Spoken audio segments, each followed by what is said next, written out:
Hey everyone, welcome back to the layout. We've got quite a bit done since the last update and got quite a bit to talk about for the upcoming month or so on some projects that I'll be working on. So let's get started. Alright guys, so starting out with the obvious, got a backdrop up. It's just a piece of masonite that I had. It's I believe 18 inches up from the base, or from the base of the bench work, and then another 6 inches below, just to give it some stability. I braced it up a little bit. Also added a cheap light on top. It's kind of a similar light that I found at Home Depot for the main lighting. It's really cheap. I think it was about $20, $25. Very lightweight, and I just fabricated some aluminum brackets to go over the layout itself. So I've realized it would be a little dark there, and I made it removable again. So this layout, or this extension here, can technically come off. It's just with some dowel pins in there and clamped together. So those brackets could come off. The backdrop itself could unscrew, and so I could put it away if I need to, but it's not really in the way, so I think it's just going to be staying here for now. I made a little valance there with actually just cardboard from the box. So it's not perfect, but who cares? It kind of blocks the light when you stand back. I don't like how bright, it lights up the room, but this kind of filters the light to over the layout, just like I did with the main part here. So I put the new light in, I immediately saw how bright it was, and it was kind of like, oh, I don't know if I like this. And then was thinking of a valance, and I was like, hey, I'm just gonna use the box, and painted it black, and that's it. So here's the light, little light from Home Depot. Again, I cut the box, angled it, and just put a piece of double-sided tape on top, and it's good enough. Here's the piece, or here's a look at those brackets that my father-in-law and I kind of bent, and they're just clamped on the back, bolted there and at the bottom. So simple enough. As for the track work, I did decide to go with code 83. So here's the transition from 70 to 83. And this is again a heavier rail for the interchange, which does make sense since whoever, Norfolk Southern or whoever, their power might be on this rail, so again it's beefed up a little bit. So I've got this switch in here. It's a Pico code 83 curve turnout. The track where the switcher is on right now, this is going to be a yard office right here, I think. We're wanting a spot where they could park. I like the scene of a yard office with the different trucks and everything. Again, I do like the truck builds, and I've got a few more in the works here for this scene. So thinking of BLMA yard office that they make. I maybe detail it up a little bit, and yeah, that'll go right here. Again, shared with this track, keeping it very simple. The operation that I was talking about previously, the dry bulk transfer, which was going to be on this track here, I'm thinking now I've got plenty of room where I could put it here. So I could fit 3 or 4 cars here. Again, it's not really going to be a big operation, but it just gives me more room, more variety of switching. Again, I could always put something else there if I wanted to. It's just going to be an empty track, kind of embedded in the dirt, looking really run down, with a bunch of grass growing through it towards the end or something like that. Next track in is the main interchange track. So again, I elevated a little bit with some end scale cork road bed. So a little bit of a height difference from this track up front. And that's going to be the main track here. And along the back, I will be adding an industry. I'll show you guys in a little bit on the computer what I figured out. I found a industry back home in New Jersey where I always kind of looked passing down the highway and saw some box cars there. So I'm going to try to model that, and I think I've come up with a pretty cool idea for that. So I'll show you guys that here in a little bit. So I know it's pretty simple, you know, all this extension just for a couple extra tracks, but again, I'm really sticking to my guns with keeping it simple and not throwing down a ton of track. You know, I kind of like more scenery than track, in my opinion. I just, I really enjoy the scenery part of the modeling. So this is going to give me a lot of opportunity to do a lot more scenery, maybe show you guys a few of the techniques I use for scenery, since a lot of this layout was already built.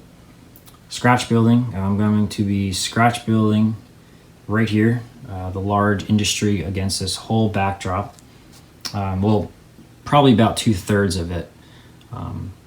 And then planning on between the two buildings is going to be kind of an extension of the green building here, or the turquoise building. And that's going to poke out right around here. And it's going to kind of be a view blocker for this corner. And I'm going to have some pipes probably coming across between the two buildings.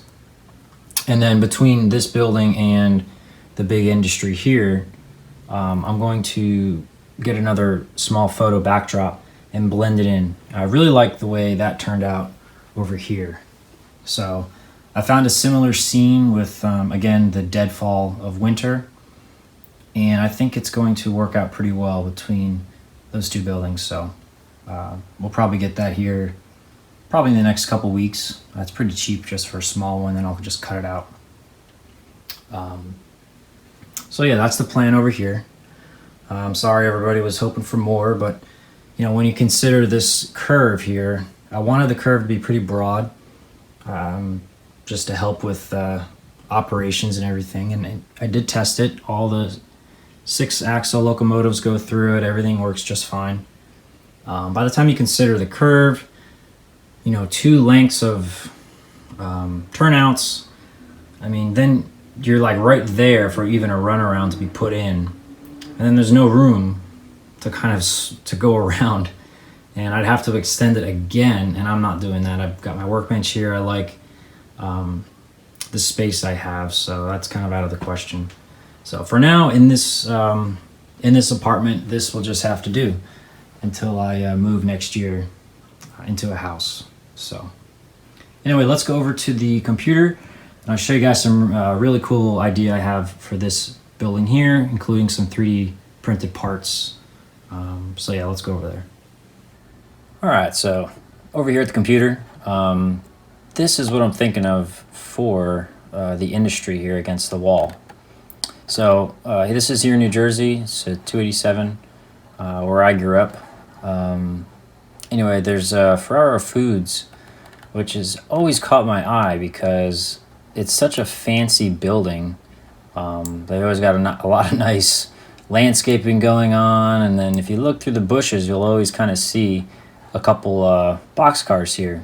I don't know if they're loading or dropping stuff in or out, but I think that'd be pretty cool. And it gives me an excuse to do a little bit of landscaping, you know, because the layout's very industrial. I don't have a lot of room for trees and everything, so I'm going to try to do a little bit of that here.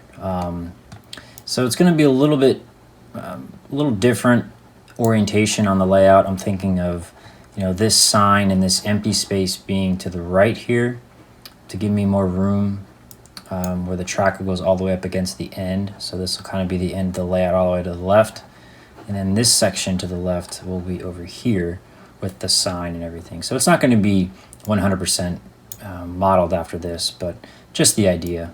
And you can see here the tracks snake along through. And I believe it's switched out by Norfolk Southern here. So yeah, I think that'd be pretty cool. An interesting point here is the sign. So here's a better look at it. It's like a, you know, 3D sign, really fancy. Again, here's the greenery, the trees, the bushes. So that'll be pretty cool up along the track. And I'll kind of scratch build this building. It's going to be pretty flat, only about probably an inch or so. So that'll be fun. But the sign, I was thinking long and hard, and I kind of figured out a way to make this sign in 3D. So I'm gonna have this 3D printed. So I'll show you guys here. So yeah, here it is. I took the sign, the image itself, I traced it, and I made it 3D. So I've already imported this to Shapeways, and it's only gonna cost me about $10 to print in HO scale. So yeah, that's gonna be pretty cool. See how that turns out. I'll do it in the high quality, high resolution print, and yeah, we'll see how that turns out. While I was over here, I also was messing around with a few other items that I've been wanting to finish up, and one of them is this second service truck body that I've been working on for a while. The first one I had printed, the smaller medium-sized truck. So I worked on this a long time ago and never really finished it. So this is a kind of a really large style truck that I'm going to try to put a Peterbilt front end on it. It's going to be a lot of cutting and everything, but it should be a cool project when it's done. It should look really great. This is just the bare stock body. I put all the detail parts on it myself just to make it easy to paint and everything. So here's a, let's see if I've got a picture. This is what the real one kind of looks like. So I based it off of that. So that'll be fun. I'm also going to make this one. I'm just getting started on it now. A body like this. I've already got the GMC front end, or the cab. So I'm going to make a bed using some River Point Station, either crane, some other detail parts. And I also had, just came in a few days ago, I had some decals made up, Railserve decals. So that's pretty cool. I'm going to put a couple on the locomotives and also the trucks. They don't really have maintenance away vehicles, but I've seen some pickups and I've seen a service truck like this, probably just to do service on the locomotives, but they're not high railers or anything. So that should be fun. I'll show you guys the decals here in a minute over on the workbench where I've got more to talk about. So, but yeah, I've got a few other parts I've been working on. I did a little light bar that I want to put on that blue GMC that I modeled. Again, that was like my truck when I was a teenager. It was my first pickup. So I was in the fire department and I had a blue light bar on it. So I actually 3D printed one. I can't find the file right now, but it's imported to Shapeways. So I'll show you guys that in a future update. So that should be pretty cool. So let's go over to Workbench. All right, over at the Workbench, had a few items come in the mail over the past couple weeks. So first, decals came in for the SW1200, the letters I needed to complete that. So we'll continue on with that project. Cool little thing here. I had Railserve decals printed up in all different sizes from Circus City Decals. They helped me out with some Railserve decals, so that's pretty cool. Got small enough or large enough for some signs, for some vehicles, the locomotives, as well as small enough for my little figures that I paint. So I'll be putting some of those decals on the reflective vests that I've made in the past. So that should look pretty neat too. So pretty happy about that. Going on with the SW1200, got a decoder for that. It was that 18-pin decoder. I didn't have one, so I ordered one of these. Also, I've had this for a little bit. Finally gonna break this out of the box. The Loc Sound decoder programmer. So it'll be my first time messing around with this, so it'll be a little bit of a learning curve, but we'll see what we can do there. I'm excited to program the decoder, different sounds and everything. So that should be interesting. Let's see. Doesn't really have anything to do with the layout, but I have been kind of collecting the Heritage Series cars for the for the excursion runs on Union Pacific. Kind of backstory, my grandfather really got me into the hobby. He passed away several years ago. He was a big Union Pacific fan. From what I can remember, I was really little when he was into the trains, but a few of the trains that I have left from him are Union Pacific cars, passenger cars. They're really, really old, and they're really beat up, so I'd really like to restore them one day. But I just always think with the excursions going on now, with the Steam, the big boy, I have one of those on order as well. I think he would just be completely blown away by that. I know he would, to see those things running again in real life. And it would be something very special between him and I to go see this in person probably. So I'm going to collect these for him. They're just going to sit in a display case for now.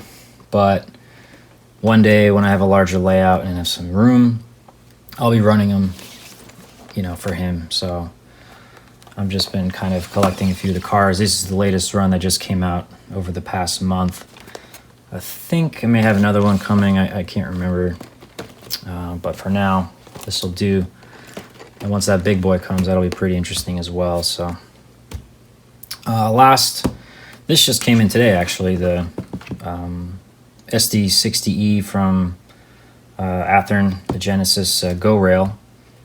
I'm trying to collect all three of the SD60s, the special paint. I've got the Veterans unit, this one, and I still need the First Responders unit. So, this video has been long. I apologize for that. Just a lot going on, a lot of cool projects coming up. I promise. Try to make a few more videos before the end of the year. Some pretty cool stuff I have in the works. All right, everyone, that's going to be about it for this update. Everyone who enjoyed the Conrail video I posted, thanks for all the comments. That was a lot of fun doing that nighttime operation, so maybe we'll do more of that in the future. But everyone out there who celebrates Thanksgiving, have a happy holiday. Be safe. Enjoy a little model railroading if you can. And we'll see you soon with a few more videos. So, all right, guys, take care. Thanks for watching.